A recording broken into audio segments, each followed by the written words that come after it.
নমস্কার বন্ধুরা, ঘরোয়া রান্না বাই চৈতালিতে সবাইকে স্বাগত জানাই। সবাই কেমন আছেন? আশা করছি ভালো আছেন। আমিও ভালো আছি। আজকে আমি আপনাদের সাথে একটি অন্যরকম রেসিপি শেয়ার করব, সেটা হচ্ছে এঁচোড় পোস্ত, যেটা খেতেও হয়েছিল দুর্দান্ত, হয়ও কিন্তু খুব তাড়াতাড়ি। তার জন্য আমি একটা মিক্সিং জালের মধ্যে 4 চামচ মতো পোস্ত নিয়েছি, ওটা শুকনো খোলায় গুঁড়ো করে নিয়ে 4টে মতো লঙ্কা নিলাম। আর ওইদিকে আমি একটা ছোটো এঁচোড়ের হাফ এঁচোড় খুব ভালো মতো কেটে ধুয়ে সেদ্ধ করে নিয়েছিলাম, আলু ডুবো ডুবো করে কেটে নিয়েছিলাম।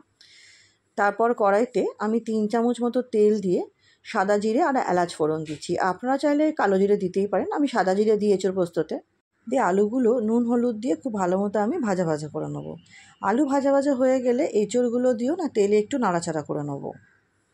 একটু সময় নিয়ে এঁচোড়গুলো দিয়ে তেলে হালকা নাড়াচাড়া করে নিতে হবে। তারপরে আমি এখানে একটা পেঁয়াজ লম্বা লম্বা করে কেটে দিয়ে দিচ্ছি। পেঁয়াজটা আমি তেলে দিইনি, পেঁয়াজটা আমি আগে থেকে ভাজা দিই না এঁচোড় পোস্ততে। এঁচোড় আলু ভাজার পরে পেঁয়াজ দিচ্ছি, তাতে কি হয়, অনেকক্ষণ নাড়াচাড়া নেওয়ার পর পেঁয়াজের কাঁচা গন্ধটাও চলে যাবে। আর পেঁয়াজটা যখন মুখে পড়বে না, বেশ ভালো লাগে খেতে। ভালো মতো সমস্ত কিছু ভাজা হয়ে যাওয়ার পর আমি পোস্ত আর লঙ্কা যে বেটেছিলাম সেটা দিয়ে দিলাম।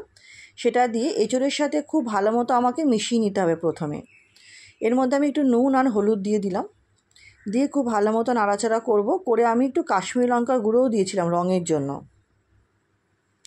সমস্ত কিছু খুব ভালো মতো নাড়াচাড়া করে নেওয়ার পর আমার মিক্সিং জালের মধ্যে আর যেটুকু পোস্ত লেগেছিলো সেটাই বা বাদ দিই কেন, সেটার মধ্যে একটু জল দিয়ে সেটা দিয়ে দিয়েছি।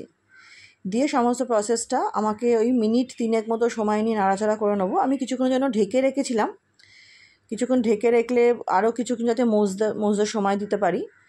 ঢাকনাটা খোলার পরে 2 মিনিট মতো ঢেকে রেখেছিলাম। ঢাকনা খোলার পর দেখলাম খুব সুন্দরভাবে জল ছেড়ে এসছে, আর এঁচোড় আলু পেঁয়াজ সবই খুব ভালো মতো মজে গেছে। এটাকে আরও কিছুক্ষণ আমি নাড়িয়ে চাড়িয়ে নেবো। আর নাড়িয়ে চাড়িয়ে নেওয়ার পর আমি অল্প একটু চিনি আর 3-4টে কাঁচা লঙ্কা দিয়ে আরও কিছুক্ষণের জন্য ঢেকে দিয়েছিলাম। নতুন বন্ধু যারা আমার চ্যানেলে নতুন, চ্যানেলটি এখনও সাবস্ক্রাইব করেনি, অনুরোধ করব চ্যানেলটি সাবস্ক্রাইব করে পাশে থাকা বেল আইকনটি প্রেস করে অল নোটিফিকেশানটা অন করে নেবেন, যাতে আমি চ্যানেলে যখনই নতুন নতুন রেসিপি আপডেট করব সর্বপ্রথম আপনাদের নোটিফাইড করে দেওয়া হবে। আর পুরনো বন্ধুদের অনেক ধন্যবাদ। খুব ভালো মতো এঁচোড় আলু খুব ভালো মতো মজে যাওয়ার পর, কষে যাওয়ার পর জলটা আমি কিছুটা সর্ষের তেল দেবো। সর্ষের তেল দিয়ে খুব ভালো মতো নাড়াচাড়া করে নিলেই আমার এঁচোড় পোস্তটা রেডি হয়ে যাবে। এটা করতে বেশিক্ষণ সময় লাগে না, খুব বেশি হলে এটা করতে আপনার 20 থেকে 15 মিনিট 15 থেকে 20 মিনিট সময় লাগবে, তার বেশি সময় লাগার কথা না। রেসিপিটা আশা করছি আপনাদের ভালো লাগবে। ভালো লাগলে অনুরোধ করব অবশ্যই ট্রাই করবেন। কেমন লাগলো কমেন্ট সেকশনে জানাবেন। ভালো লাগলে এটা লাইক করে দেবেন, ফ্রেন্ডস ফ্যামিলির সাথে শেয়ার করবেন। এবারে আর কি, গরম গরম এঁচোড় পোস্ত ভাতের সাথে খাওয়ার পালা। তাহলে চলুন ভিডিওটা এখানে শেষ করছি। নেক্সট দিন হাজির হব নতুন রেসিপির সাথে। সবাই খুব ভালো থাকবেন, সুস্থ থাকবেন।